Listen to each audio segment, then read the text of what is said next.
ఒకరోజు గుంటనక్క అడవిలో తిరుగుతూ ఉండగా ఒక ఎలుగుబంటి చెట్టు దగ్గర తేనె తీసుకుంటోంది.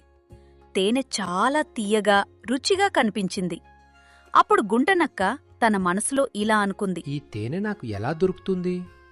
హా, నా దగ్గర ఒక ఉపాయముంది. అది వెంటనే ఒక ప్లాన్ వేసింది.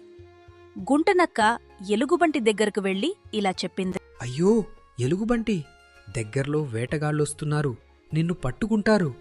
ఇప్పుడెలా? ఎలుగుబంటి భయపడి వెంటనే అక్కడ్నుంచి పారిపోయింది. గుంటనక్క ఆనందంగా నవ్వుతూ చెట్టెక్కి తేనె తినడం మొదలుపెట్టింది. కొద్దిసేపటికి కొన్ని తేనెటీగలు ఆ తెనె బుట్టనుంచి కోపంగా వచ్చాయి. గుంటనక్క తేనె తినడం చూసి అవి దానిమీద దాడి చేశాయి. గుంటనక్క భయంతో పరుగులు తీసింది. ఆ అడవిలో ఒక పెద్ద చెట్టుమీద ఒక చిన్న పక్షి గూడు కట్టుకుంటుంది. అప్పుడు గుంటనక్క కింద నుండి చూసింది. అప్పుడా గుంటనక్క సరదాగా ఇలా అంటుంది, ఓ పక్షి, గాలి తుఫానొస్తోంది, నీ గూడు పడిపోతుంది, జాగ్రత్త.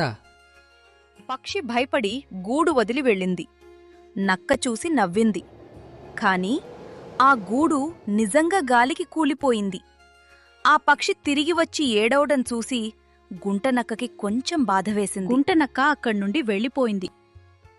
మరుసటి రోజు గుంటనక్క ఒక జింకను చూసింది.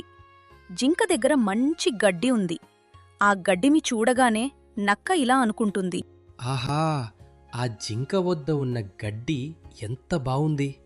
ఎలాగైనా సరే ఆ గడ్డి తినాలి. మరి ఇప్పుడేం చేయాలి? హ, ఒక పని చేస్తా.